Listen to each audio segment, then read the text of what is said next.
Hey everyone, how's it going? Forrest here, again with another installment of my complete analysis of all of Bach's chorale harmonizations. Today we're looking at Jesu, meine, Freude, which translates to Jesus, my joy. We've seen this particular text setting a number of times on the channel so far. This is just another harmonization of this melody, very famous melody. It's a fairly short chorale, relatively straightforward. We're going to hop right into the analysis. So 1 sharp in the key signature. We start on E minor, we end on E major. I reckon we're in the key of E minor. First interesting chord, D, B, F, and B. This is B minor over D, which is 5/6. Notice how it is minor. Typically in minor keys we would expect the 5 chord to be major, but the leading tone is absent, and I think to add additional interest to this chord, usually minor 5 chords, at least in my observations, are a byproduct of the third of the chord, which is usually raised, being in the melody. And because the melody stays intact and Bach is harmonizing the rest, we're left with a minor 5 chord. But here the culprit is in the bass. We have a descending, just a natural minor bass line. We then have C, A, E, and A. That's A minor over C, which is 4/6. This F sharp's a chord tone, this F sharp's a non-chord tone, this D sharp's a non-chord tone, leaving us with D sharp, F sharp, A, and C, which is D fully diminished 7th, or D sharp fully diminished 7th, which is 7/4/3, 4 going to 7. This looks like a subdivided chord progression to me, and then we go to E minor, or we would expect to go to E minor, but we get C, G, E, and G, a very deceptive progression. I just look at the upper voices and just expect the voices are going to do what I expect, but this C suspended here is keeping it a C major chord. However, even though this C, I believe, is functioning as a passing 7th, maybe there is a 1/6/4 chord going on here, B, G, E, and G, which is where we would expect a 7 chord to resolve to 1, but either way, 6 and 1 are very similar chords, just because they share more notes in common than they don't. We then have A, C, E, and F sharp. That's F sharp minor 7 flat 5, which is 2/6/5. Bach loves 2/6/5 chords. I think this chord is particularly, what's the word I'm looking for? Reinforces the fact that this is a 6 chord. 6 wants to go to 2. Not saying that 1/6/4 can't go to 2. Coincidentally, we do have a 1/6/4 chord that goes to 2 chord later on, which is kind of an anomaly of sorts. Definitely not the norm of what we would expect in a progression composed by Bach in one of his chorales, but 6 going to 2 is much more normative. We see that with frequency. But 2/6/5 even more frequently than 6 going to 2. We see it go to a 5 chord, B, B, D sharp, and F sharp, which is B major this time, not B minor, passing 7th in the tenor, and our perfect authentic cadence is concluded with E minor, E, G, B, and E, which is our tonic triad. Okay, looking ahead, we have kind of an interesting phrase. I think there are a couple of different possibilities of how you can analyze this phrase. You can analyze it as purely in the key of E minor. As you see the melody here, we have B, C sharp, D. So one of two things is happening here. Either we have some modality and we're staying in the relative realm of E minor, but we're getting a Dorian inflection with the raised 6th and the lowered 7th, or the natural 7th. I guess there's not a 7th being lowered in a minor key. That would be lowering the 7th on a minor key would be the same thing as raising the 6th. The notes are inharmonic, so that'd be redundant. But here, I'm analyzing it as a very brief modulation to the key of D. It's one step beyond tonicization, and I think that takes us into the realm of modulation, but definitely on the more fleeting and weaker side. So we have E minor again here, E, E, G, and B, which I think is our gateway to the key of D major. It is now our 2 chord. Some passing tones going on in the inner voices before we get A, C sharp, E, and C sharp. Very interesting. We have a doubling of the leading tone. That's really, really fascinating. I don't think I've encountered this before in Bach consciously, and I've been looking for this more intently with the more recent chorales we've been looking at, but a doubled leading tone. Very, very fascinating. But this is still a 5 chord. Passing 7th in the bass, passing tones in both of the lower voices actually, and then we our cadential progression 2/5/1 does finish on a 1 chord, F sharp, A, D, and D, which is our tonic triad D major in first inversion. Now I think this begins the modulation window back to E minor. You could say that this is 7 in the key of E minor, but I feel like we really don't have any reason yet to think that we're going back to the key of E minor until the next beat, E-G, D, G, G, and D and B, which is G major in root position, a 4 chord in the key of E minor, or a 4 chord in the key of D major, a 6 chord in the key of E minor. And this is where I decided to mark my modulation, but it can really happen anywhere over these 3 or 4 beats. It is a 6 chord in the key of E minor, and then we go immediately to 1. E, B, G, and E. Kind of an interesting progression, a very stable progression, no dominance over the span of this modulation, but Bach is going to move to the key of E minor eventually because we conclude the phrase with a half cadence. That does not look like an H, that looks like an M. Let me go ahead and correct that. A half cadence. So 6 going to 1, very stable progression. 1 going to 6 going to 1, or I guess this would be 7 in terms of E minor. 7 going to 6 going to 1. That's a very fascinating progression in its stability and arriving at 1 really without the use of a dominant. We have some passing tones in the bass and the alto before we get G, B, B, and E. That's just taking our E minor chord and inverting it. We'll just change the figure bass to reflect first inversion. Another passing tone in the bass before we get B, F sharp, B, and D sharp. Our 5 chord. Half cadence where the 5th of the chord is not in the melody. This is the 3rd of the chord. That's always interesting. We've seen a couple of interesting half cadences like that recently. We've seen some root of the chord in the melody recently, but typically we expect the 5th of the chord. That's just something that maybe it's coincidental, but it is fairly consistent. Okay, looking ahead, we have a phrase that ends with perfect authentic cadence in the key of E minor. So we are still in the key of E minor, no modulations. We then have C, E, G, and E. Our 5 goes to 6, C major. That is a deceptive progression, just like one we saw earlier in the middle of our first phrase. Passing tones in the upper voices before we get B, E, B, and G.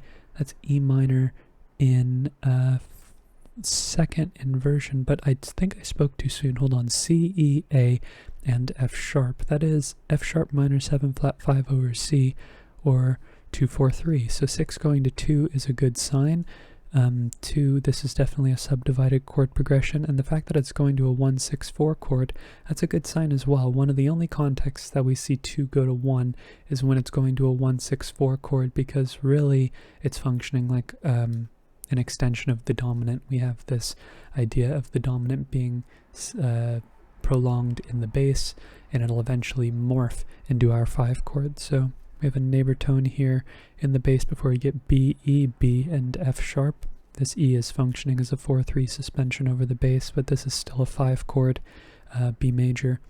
That we see the resolution occur on the next beat, B, D sharp, B, and F sharp. This F sharp's just a repeated tone, no need to mark it. It is still a chord tone. This A is like a delayed passing 7th, and then we cadence on E minor, E, B, G, and E, which is our tonic triad in root position.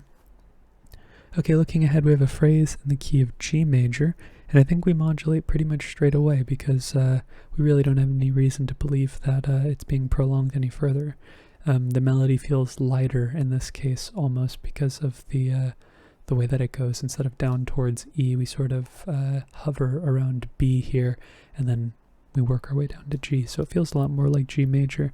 We have E, E, G, and B here. That's E minor. That's another 1 chord, and again, just from a styling standpoint, when I see the same chord iterated over 2 systems, I'll reiterate it. If this measure was at the end of this phrase, or sorry, not this phrase, at the end of this system, I wouldn't have reiterated it, but because this is a new line, I want to keep the consistency. It's just a stylistic thing I do. I don't think you get bonus points for doing that. It just makes sense for me. It's just something that I've done. I found myself doing it passively, like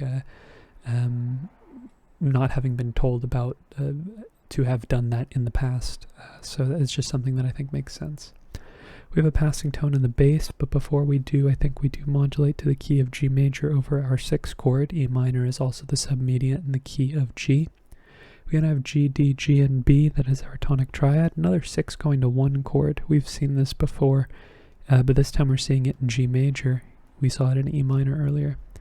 Regardless, we have F sharp, D, A, and C. That's D7 over F sharp, 5, 6. And then we have G, D, G, and B, another tonic triad in root position. Then we have C, E, G, and A, another 2, 6, 5 chord. Bach loves 2, 6, 5 chords, A minor 7 over C. And then we have D, D, F sharp, and A, which is our 5 chord. D major, 2, 6, 5 going to 5 is maybe up there with one of the most common cadences that we see in Bach, and most of the time it is a 2, 6, 5 chord, not just a 2, 6 chord. We also have a passing 7th here in the tenor, and another one of these redundant tones like we saw in the previous phrase here. It's still a chord tone before we cadence on G major, G, B, D, and G, our tonic triad. And then we have another one of these interesting phrases that takes us through D major, but instead of cadencing in B minor, or sorry, in E minor, I spoiled it, we are going to cadence in the key of B minor, but it's still over a B major chord. So this is still a perfect authentic cadence, but this B major chord is not, at the point of arrival, it is not our 5 chord, but it will then be recontextualized as our 5 chord as we move into the last phrase. So we're looking for a point on which we modulate to D major first. I have no reason to believe that it isn't just right out the gate, G, D, G, and B. That is in the key of G major are 1 chord, so we don't need to reiterate or reanalyze, but in the key of D major, it is our 4 chord. We then have F sharp, E, G, and C sharp. I reckon this F sharp is an accented non-chord tone, and what we're really looking at is this E here, making this a C sharp diminished triad in first inversion, so 4 going to 7. We've seen this before. This is a normative progression, cycle of falling fifths. It's a staple of like tonal harmony, especially this time period, and especially what Bach uses. We then have F sharp, D, A, and D. That's our tonic triad, again in first inversion. Similar spelling to how we had it here. As opposed to 2, 5, 1, we have 4, 7, 1 here. Maybe Bach is really conscious of the chords that he's using and decided to vary the structure. I think, or it's just a coincidence that I'm able to analyze centuries later. Very cool. But afterwards we have G major, G, B, sorry, G, D, G, B. That is our 4 chord again, with some passing tones. One of them is a passing 7th. The alto is just a regular passing tone. And in similar fashion to the key of E minor, I marked this G chord. This is incorrect. In the key of E minor, this is G, G, D, and B. This is a 3 chord, not a 6 chord. Apologies for that mistake earlier. I was confusing that with the key of B minor, where G major is our 6 chord. So here we see 4 turning into 3. Here we see 4 turning into 6. We then have E, G, B, and E. In a very similar fashion, we're going to E minor, as opposed to from going to 3 to 1, which is equally still an interesting progression, very stable. We have 6 going to 4, which in a roundabout way is the same thing. We have G going to E minor. And then we have B, F sharp, B, and D. That's our tonic triad now, B minor, not our minor 5, with this anticipation in the melody. E, G, B, and C sharp. That's C sharp minor 7 flat 5 over E. It's 2, 6, 5. And then we have F sharp, A sharp, and C sharp. That is our 5 chord F sharp major with a passing 7th in the tenor. And then we cadence on not B minor, but like I mentioned earlier, B major, B, D sharp, F sharp, and B, which is our tonic triad in a major orientation or configuration. That's what I was trying to say. And yes, when we see a cadence in the key of the dominant, and especially when we see it in major because we're in a minor key overall, that stark contrast, that Picardy third, does allied with the key of the tonic being in the phrase that follows it. So this is going to be our 5 chord. B major is also our dominant, as we've learned in the key of E minor from our earlier analysis. We also go to E minor afterwards, E, E, G, and B, which is now our tonic triad. And then we get D, F sharp, and B. Again, the cross relations here, we're seeing a harkening back to the first phrase. This is a minor 5-6 chord, which is interesting. G, D, F sharp, and B. There is the argument here that this could be a a 3-6-4 or a 3-4-3 chord as well, but I don't think that that's what's happening. I think that this is very clearly a minor 5 chord, as we're seeing the first phrase reiterated again, almost in kind of like a what's the word? Not rounded like a rounded sort of binary form, or some type of take on a rounded binary form, where the end of the B section introduces material that was pertinent to the A section. More specifically the beginning of the A section rather than the end. But afterwards we have C, C, E, and A. That's A minor over C, which is 4-6. We're seeing the same progression here. However, we don't get the subdivision here, where we get the passing, or it's not really a passing chord, but I say passing more so in the fact that if we're only really looking at chords that are happening on numbered beats, the chord just passes through the texture. It is there through, it really is a subdivided chord. That's a better way to describe it, but we have no 7 chord. That's the long story short. We then have B, B, E, and G, with another anticipation here in the melody. This is E minor over B, and the cool thing that Bach does here is he introduces a chord that is not our 5 chord. We have another predominant chord. We have A, C, E, and F sharp, which is, as we learned earlier, F sharp minor 7 flat 5, or our 2-5 chord.